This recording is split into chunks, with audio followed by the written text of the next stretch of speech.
Hello students, कैसे हैं सभी। कल आपका एग्ज़ाम है। All the best for your chemistry exam tomorrow. आज महाशिवरात्रि है। शिव जी आप सबका एग्ज़ाम बहुत बढ़िया से करवाएं।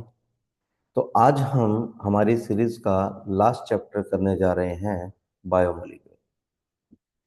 तो बायोमोलिक्यूल में सबसे पहले हम एक टॉपिक कवर कर रहे हैं, कार्बोहाइड्रेट। जैसा कि नाम से बदल रहा है, कार्बोहाइड्रेट में दो चीजें हैं, कार्बन प्लस हाइड्रेट। हाइड्रेट मतलब वाटर, हाइड्रेट्स ऑफ कार्बन उसको हम बोलते हैं कार्बोहाइड्रेट। और इसका जनरल फॉर्मूला होता है कार्बन और वाटर। अगर कार्बन के एक्स मॉलिक्यूल है तो वाटर के वाई। एक्स और वाई सेम भी हो सकता है, डिफरेंट भी हो सकता है। जैसे ये देखो, C6H12O6, C12H22O11। अब कार्बोहाइड्रेट को हम क्लासीफाई करते हैं, पहला होता है मोनोसेक्राइड, जिसका हम हाइड्रोलिसिस नहीं कर सकते, जो बेसिक यूनिट होती है। क्या होती है बच्चों? ये बेसिक यूनिट। तो इसका एग्जाम्पल बोलो, ग्लूकोज, फ्रक्टोज, गैलेक्टोज। तीनों का फॉर्मूला सेम होता है, C6H12O6। स्ट्रक्चर में डिफरेंस होता है, वो मैं आगे करवाऊंगा। डाइसेक्राइड ऐसे कार्बोहाइड्रेट जो हाइड्रोलाइज होने के बाद दो यूनिट बनाते हैं मोनोसेक्राइड की, उसको हम बोलते हैं disaccharide. Example sucrose, maltose, lactose. तीनों का फॉर्मूला सेम है, C12H22O11।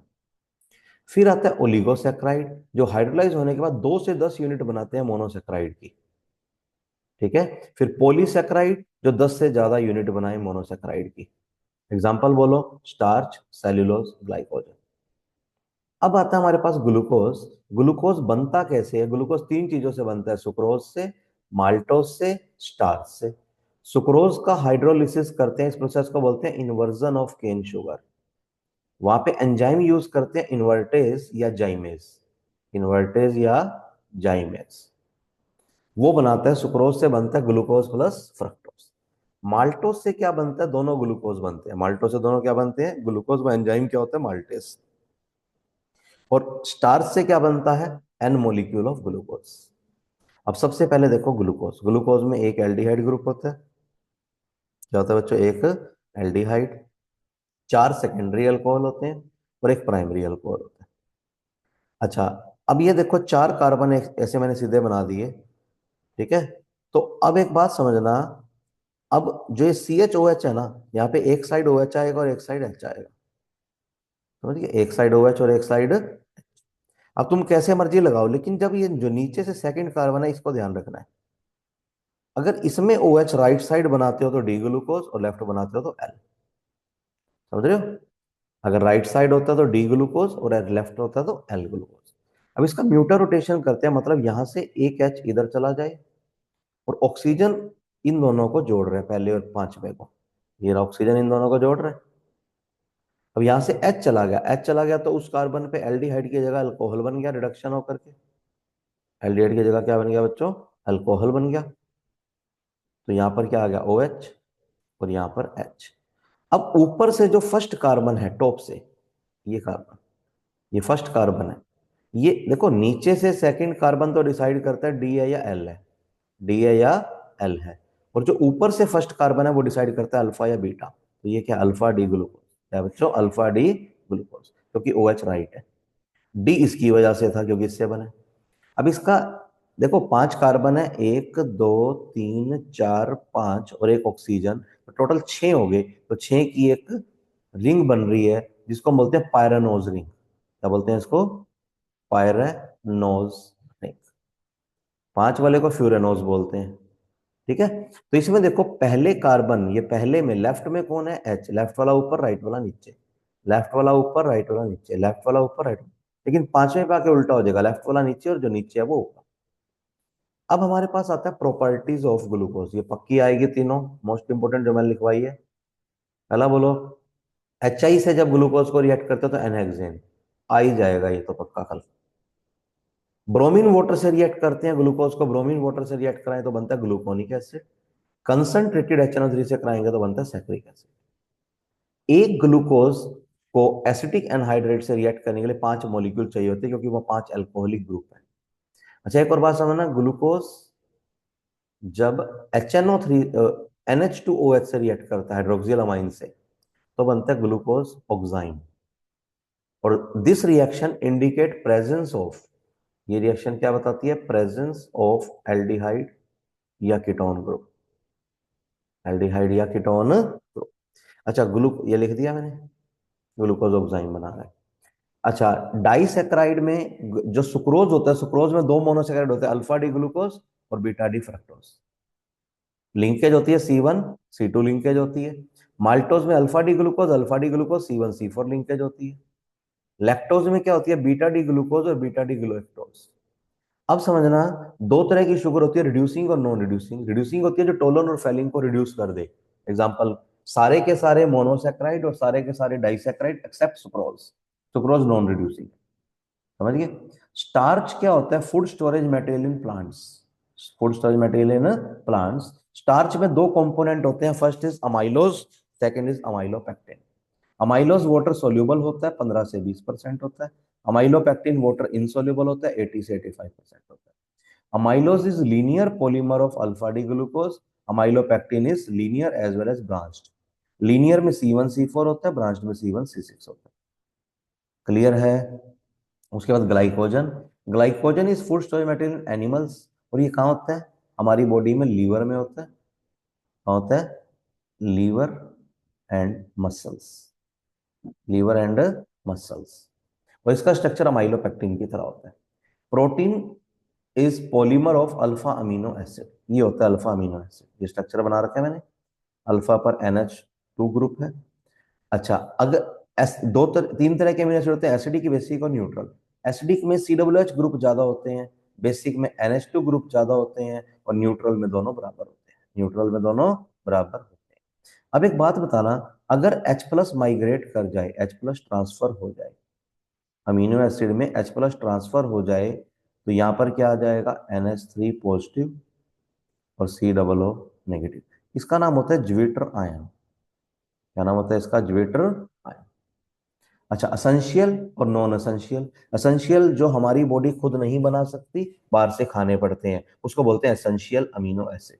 और जो अमीनो एसिड हमारी बॉडी खुद बना लेती है, बाहर से खाने की जरूरत नहीं होती, उसको बोलते हैं नॉन एसेंशियल अमीनो एसिड। दो या दो से ज्यादा अमीनो एसिड जुड़े होते हैं पेप्टाइड बॉन्ड से। अब पेप्टाइड बॉन्ड क्या होता है, ये होता है CONH बॉन्ड। इसको हम बोलते हैं पेप्टाइड बॉन्ड। क्या बोलते हैं इसको, पेप्टाइड बॉन्ड। ओलिगोपेप्टाइड में 2 से 10 यूनिट होती है अमीनो एसिड की।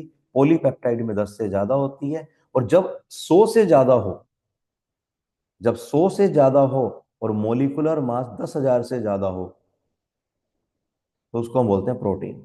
तो protein is polypeptide containing more than 100 amino acid and molecular mass greater than 10,000, उसको हम बोलते हैं प्रोटीन। एक प्रोटीन होता है, इसमें 100 से कम अमीनो एसिड होता है, that is insulin, that is insulin. अब ये डेफिनेशन आती है फाइब्रस और ग्लोबुलर प्रोटीन। फाइब्रस क्या होते हैं, ऐसे प्रोटीन जो थ्रेड लाइक होते हैं।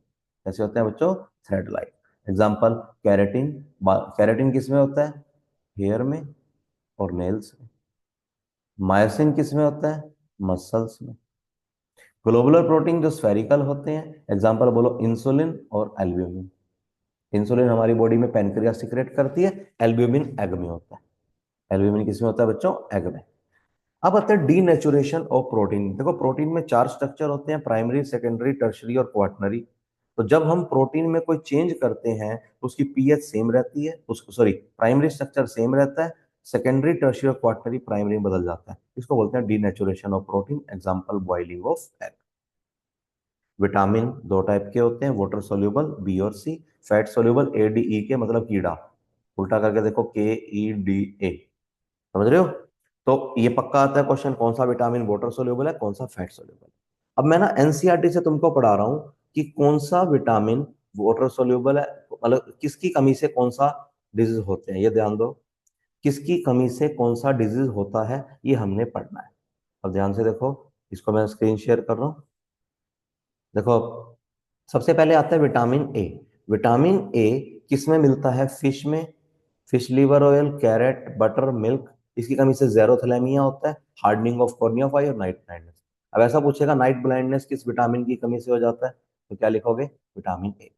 विटामिन बी, बी की कमी से बेरी बेरी होता है। बेरी बेरी मतलब लॉस ऑफ एपेटाइट, या कैलोसिस होता है, कन्वल्शन होता है, ठीक है, या आरबीसी डेफिशिएंसी होती है। ये चीजें तुमने देखी। मेनली तुमने एक ही विटामिन बी ही लिखना है बस। वैसे बी में टाइप होते हैं B1, B2, B6 और B12। विटामिन सी, सी सिट्रस फ्रूट में होता है, आंवला में होता है, ग्रीन लीफी वेजिटेबल्स में होता है, इसकी कमी से स्कर्वी होता है, bleeding of gums. Vitamin D sunlight से मिलता है, फिश से, एग यॉक से, मतलब एग का जो पीला पार्ट होता है वहां से मिलता है। इसकी कमी से क्या होता है, रिकेट्स और ओस्टोमलेशिया। रिकेट्स बच्चों में होता है, ओस्टोमलेशिया बड़ों में होता है। दोनों बीमारी एक ही है, ठीक है। बोन्स की डिफॉर्मेशन होती है। विटामिन ई, ई कहाँ पे मिलता है, ई हमको मिलता है वेजिटेबल ऑयल से, ठीक है, सनफ्लावर ऑयल से। और यहाँ पे क्या होता है, मस्कुलर वीकनेस होती है।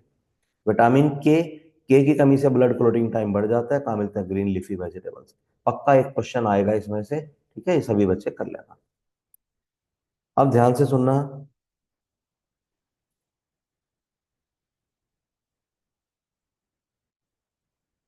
अब ध्यान से सुनना। अब हमारे पास आता है लास्ट टॉपिक है न्यूक्लिक एसिड। क्या होता है बच्चों, न्यूक्लिक एसिड। न्यूक्लिक एसिड क्या होता है, पोली न्यूक्लियोटाइड। देखो हमारी बॉडी में डीएनए आरएनए, हमारी शक्ल हमारे पेरेंट्स से मिल रही है, that is due to nucleic acid. हमारी बॉडी में सेल्स होती हैं, सेल के अंदर न्यूक्लियस होता है। दो चीजें होती है, न्यूक्लियोसाइड और न्यूक्लियोटाइड। न्यूक्लियोसाइड में होता है pentose sugar plus nitrogenous base, और न्यूक्लियोटाइड में पेंटोस शुगर, नाइट्रोजिनस बेस और फॉस्फोरिक एसिड, तीन चीजें होती हैं। अच्छा, पेंटोस शुगर दो तरह की होती है, बीटा डी राइबोस और beta D2 deoxy ribose. Ribose होती है आरएनए में, डीऑक्सी राइबोस होती है डीएनए।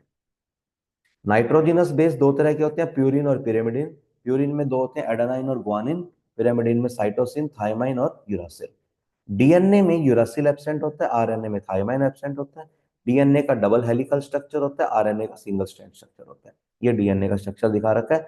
ए और टी में डबल बॉन्ड होता है, डबल हाइड्रोजन बॉन्डिंग होती है। और सी और जी में ट्रिपल कोवलेंट बॉन्ड होता है, ठीक है ना। इस पे तुम प्यूरिन चलाओगे और इस पे पिरिमिडिन चलाओगे। प्यूरिन में दो होते हैं, एजी, और यहाँ पे सी और टी आते हैं, यूरासिल नहीं होता डीएनए में। ये डीएनए का स्ट्रक्चर है। एक बहुत इंपॉर्टेंट क्वेश्चन बनता है, difference between nucleoside and nucleotide आ सकता है। न्यूक्लियोसाइड एंड न्यूक्लियोटाइड क्या लिखोगे, न्यूक्लियोसाइड में क्या होता है, nitrogenous base plus pentose sugar. Nucleotide में फॉस्फोरिक एसिड एक्स्ट्रा ऐड होता है। एक आता है difference between DNA and RNA, ये तो समझ लो आ ही गया कल। डीएनए में क्या लिखोगे और आरएनए में क्या लिखोगे। डीएनए में पहला पॉइंट क्या लिखोगे, sugar is beta D ribose, और इसमें लिखोगे sugar is beta D2 deoxy ribose. इसमें यूरासिल इज एब्सेंट, इसमें थाइमाइन इज एब्सेंट। इसमें थर्ड क्या लिखोगे, डबल हेलिकल स्ट्रक्चर, इसमें क्या लिखोगे, सिंगल स्ट्रैंड स्ट्रक्चर। ठीक है बच्चों, कल तुम्हारा एग्जाम है, बढ़िया से तैयार होकर के मंदिर में जा करके पूजा करके एग्जाम देने जाना। सबके बढ़िया नंबर आएंगे। All the best for your tomorrow exam. ठीक है बच्चों।